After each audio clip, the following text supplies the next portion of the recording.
जो भरा नहीं है भावों से, बहती जिसमें रसधार नहीं, वो हृदय नहीं वो पत्थर है, जिसमें अपनों के लिए प्यार नहीं। जय हिंद दोस्तों, मैं आपका गिरीश ब्रिजवासी आज एक ऐसी मोरल स्टोरी लेकर आया हूं जो बिल्कुल सत्य घटना पर आधारित है। हम नाम नहीं ले सकते किसी का और बताने का फायदा भी नहीं है, क्योंकि जब पूरी कहानी आप सुनेंगे तो ऐसा लगेगा कि यार ये कहानी तो हम सबकी कहानी है।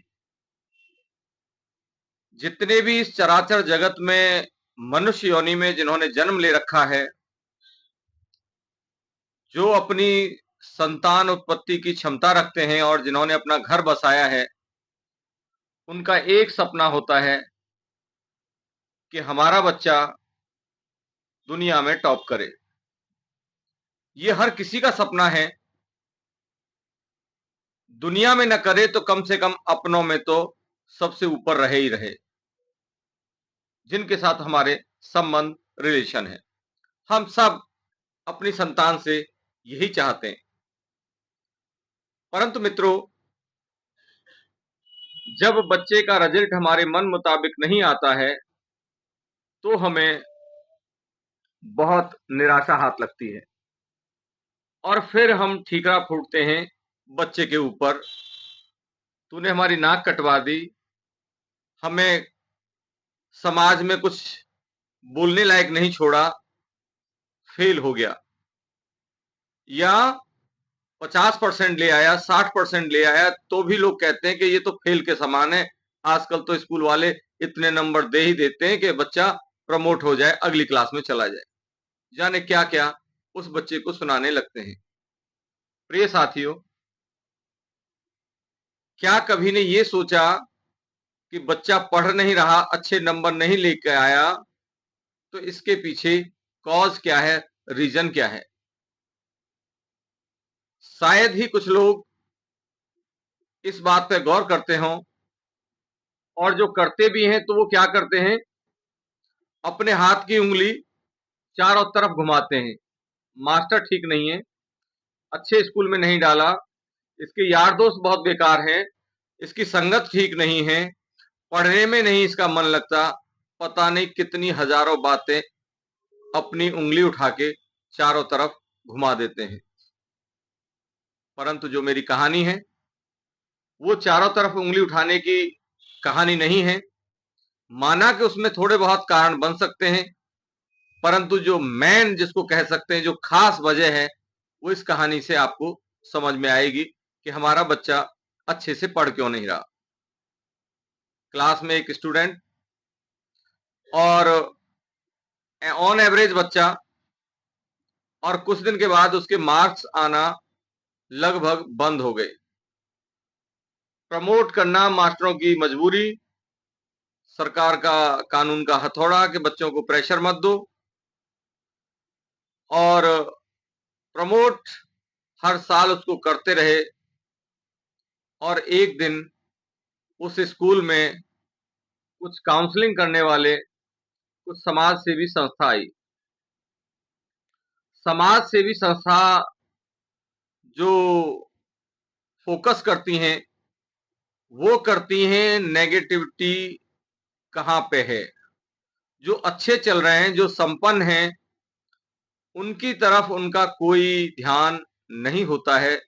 सिर्फ और सिर्फ फोकस होता है तो जो कमजोर हैं, जो दबे कुचले हैं, जो बहुत ही लाचार हैं, उनको आगे अग्रसर बढ़ाने के लिए स्वयंसेवी संस्था जो एनजीओ हैं, वो हमारी काम करती हैं। सरकार भी उनके लिए पूरा सहयोग करती है, और सरकार के साथ साथ जो एनजीओ हैं, नॉन गवर्नमेंट ऑर्गेनाइजेशन, वो भी बहुत काम करती हैं। स्कूल में पूरी एक टीम आई, और टीम का जो उद्देश्य था कि इस स्कूल में जो बहुत कम जिनका दिमाग चल रहा है बच्चों का पढ़ाई में, उनकी एक लिस्ट तैयार करनी थी। सभी मास्टरों को बुलाया गया, सभी टीचर्स इकट्ठे हुए, एक मीटिंग हुई, और उस मीटिंग में कैलकुलेशन एक लिस्ट बनवाई गई कि जरा बताइए आपके स्कूल में ऐसे कितने बच्चे हैं जो पढ़ाई में पिछड़ गए हैं। हमें उनके साथ कुछ समय बिताना है और हमें एक नोट्स तैयार करने हैं कि जो बच्चे के अंदर जो गिरावट आई है, जो बच्चा नहीं पढ़ पा रहा, वो क्या वजह चल रही है। प्रिय मित्रों, वहां सभी टीचरों ने अपने अपनी क्लास के स्टूडेंट्स की लिस्ट पकड़ाई और उस लिस्ट में जो बच्चा सबसे ज्यादा पिछड़ा हुआ था पढ़ाई में, उसका नाम सबसे ऊपर दे रखा था। जब सभी क्लासेस की लिस्ट तैयार की गई और सबसे लास्ट जो बिल्कुल न पढ़ने वाला बच्चा, पहला नंबर उसी का आया। उस बच्चे को बड़े प्यार दुलार के साथ पहले उसके साथ मेल मिलाप किया गया, क्योंकि बच्चे इतनी जल्दी घुलते मिलते नहीं है। उनको थोड़ी हेजिटेशन होती है, थोड़ी सी शर्म लगती है, झिझक लगती है, परंतु थोड़ा उनके साथ खेल लो, बातचीत कर लो, खा पी लो, फिर वो एकदम से मित्रवत हो जाते हैं। उन्होंने भी क्योंकि एक्सपीरियंस बहुत बड़ा था, ऐसे ही उन बच्चों के साथ पहले खेले कूदे, कुछ खाया पिया और उनके सब इंट्रोडक्शन कराई और बिल्कुल घुल मिल गए। अब जो बच्चा पिछड़ा था, उस बच्चे की सबसे पहले वारी आई, तो नंबर में उसी के साथ बातों ही बातों में उससे उसका न पढ़ने का कारण पूछा। पूरी हिस्ट्री ली परिवार की, कौन है घर में, मम्मी है, पापा है, दादा है, दादी है, घर में भैया है, छोटी बहन है, चाचा ताऊ हैं, भरे पूरे परिवार हैं। सब कुछ एक एक चीज पर डिस्कशन किया गया। प्रिय मित्रों, ये तो हमारा क्लास में पिछड़ने का कोई कारण है ही नहीं, पर जब डीपली उस बच्चे से पूछा गया, बहुत गहराई में जाके, कि बेटा तुम इतने अच्छे पढ़ने में थे, अव्वल थे, आजकल तुम्हारा पढ़ाई में मन क्यों नहीं लगता है? यार हमें बता, हम सोच रहे हैं कि भाई कल को हमारे भी बच्चे पैदा होंगे, वो बच्चे भी ऐसा ना हो कि उनका भी मन पढ़ाई में न लगे। तो क्यों ना हमें तुम ऐसी बात बताओ कि जिसकी वजह से हमें पहले पता चल जाए कि हमारे बच्चे को भी ये समस्या ना आए। प्रिय मित्रों, उस बच्चे ने बड़ी चौंकाने वाली बात बताई, जो हमारे घर घर में होती है। अब आप कहेंगे कि जो हर घर में होती है, उसमें चौंकाने वाली बात क्या हो सकती है? चौंकाने वाली बात यही है कि पहले बच्चा नादान था, अबोध था, उसको समझ में नहीं आता था, कभी खेलने कूदने निकल जाया करता था, कभी दादा दादी के पास होता था, तो कोई फर्क नहीं पड़ता था। परंतु जैसे जैसे बड़ा हुआ, वैसे वैसे उसके दिमाग पे बहुत गहरा आघात होना शुरू हो गया। बहुत बड़ा दिमाग पे एक प्रेशर आने लग गया, और वो प्रेशर था मम्मी पापा के झगड़े का।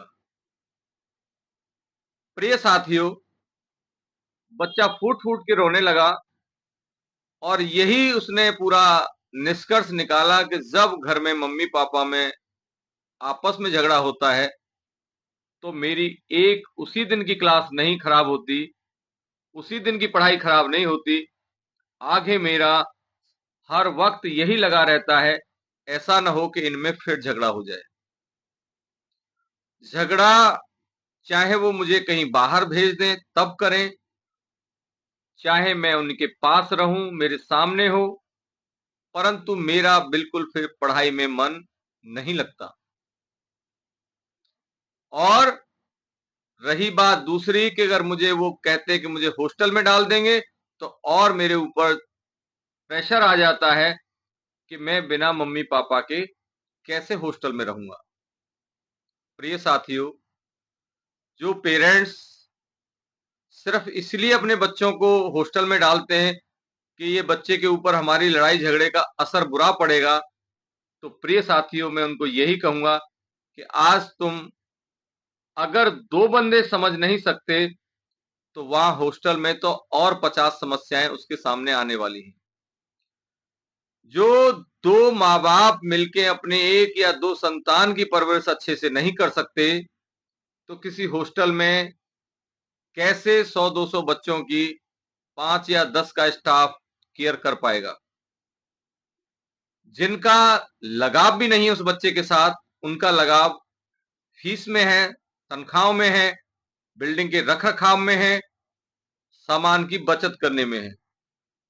एक माँ और एक पिता दो एक ऐसे हैं कि बच्चे को अगर 2 रोटी की भूख है, तो उसको भूल में लगाएंगे और 4 रोटी खिलाने की कोशिश करेंगे। परंतु यहीं इसके उलट किसी होटल पे, किसी ढाबे पे, जहाँ पे भरपेट भोजन एक मुश्त रुपए में होता हो, कि 100 रुपए में भरपेट भोजन, तो उनका ढाबे वालों का, उनका हॉस्टल वालों का, उनका होटल वालों का एक ही प्रयास रहता है कि अगर इसकी डाइट 4 रोटी की है, तो ये 3 रोटी ही खाए। तो प्रिय साथियों, मेरी वीडियो उन पेरेंट्स को है जो अपने बच्चों की पेरेंटिंग अच्छे से नहीं कर पा रहे हैं। दोष किसको दे रहे हैं? दोष दे रहे हैं बच्चे के स्कूल वालों को, बच्चों के फ्रेंड सर्कल को, बच्चे के ऊपर ही पूरा दोषारोपण। हम मोबाइल पूरा दिन चला के कभी वीडियो रील बना रहे हैं, कभी रील देख रहे हैं, कभी हम कुछ और स्टंट कर रहे हैं, किसी के स्टंट देख रहे हैं, और फेसबुक, व्हाट्सएप, इंस्टाग्राम, यूट्यूब सबके ऊपर हम छाए हुए हैं। सबकी हम कोई भी वीडियो मिस नहीं करते, और हम अपने बच्चों से आशा करते हैं कि वो बच्चे मोबाइल टच न करें। ये असंभव है, ये चीज असंभव है। क्यों? कि जो चीज हम कर रहे हैं वो हमारे बच्चे 1 मिनट के अंदर एब्जॉर्ब करते हैं और 1 मिनट में उस बात को कैच कर लेंगे। प्रिय साथियों, मैं यही कहूंगा कि जो आप अपनी संतान को, अपने बच्चों को बनाना चाहते हो, सबसे पहले खुद बनो। केवल कहो नहीं, खुद पहले बन के प्रूव करके दिखाओ कि आई एम राइट, मैं कोई गलत नहीं हूं, मेरा कोई न बोल, न चाल, न मेरा कर्म, कोई भी मेरा शास्त्र विरुद्ध नहीं है, कोई समाज विरुद्ध नहीं है, कोई देश विरुद्ध नहीं है, न मेरे शरीर के विरुद्ध है। चाहे हमारा खान पान हो, बोली भाषा हो, चाहे हमारा कोई व्यवहार हो। प्रिय साथियों, मेरी वीडियो अगर आपको अच्छी लगी हो तो उन पेरेंट्स तक पहुंचाइएगा जो पेरेंट्स आपस में दिन रात झगड़ते रहते हैं, एक दूसरे को नीचा दिखाते हैं।